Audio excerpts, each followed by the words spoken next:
Let's take a look at what Rishi Sunak, the outgoing Prime Minister of United Kingdom, is right now. He is addressing the public, he's addressing the media right outside 10 Downing Street. I take responsibility for this loss.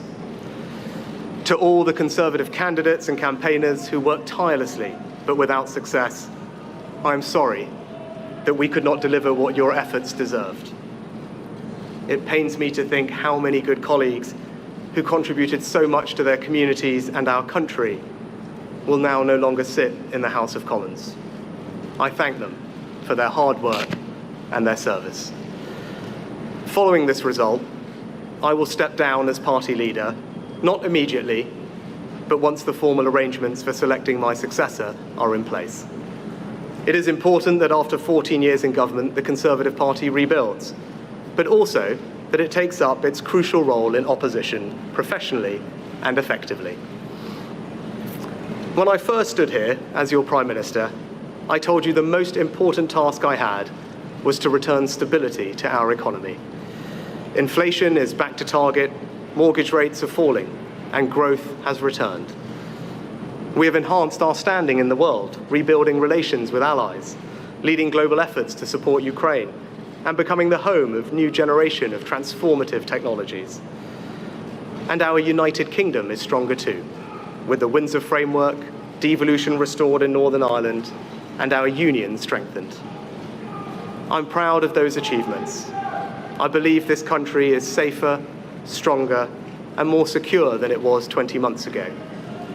And it is more prosperous, fairer, and resilient than it was in 2010. Whilst he has been my political opponent, Sir Keir Starmer will shortly become our Prime Minister. In this job, his successes will be all our successors, and I wish him and his family well. Whatever our disagreements in this campaign, he is a decent, public-spirited man who I respect. He and his family deserve the very best of our understanding as they make the huge transition to their new lives behind this door, and as he grapples with this most demanding of jobs in an increasingly unstable world.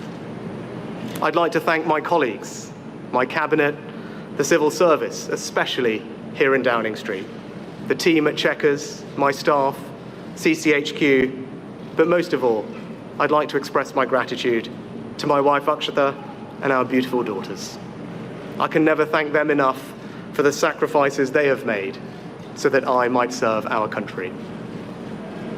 One of the most remarkable things about Britain is just how unremarkable it is that 2 generations after my grandparents came here with little, I could become Prime Minister, and that I could watch my 2 young daughters light Diwali candles on the steps in Downing Street. We must hold true to that idea of who we are, that vision of kindness, decency, and tolerance that has always been the British way. This is a difficult day, at the end of a number of difficult days. But I leave this job honoured to have been your Prime Minister. This is the best country in the world, and it is thanks entirely to you, the British people, the true source of all our achievements, our strengths, and our greatness. Thank you.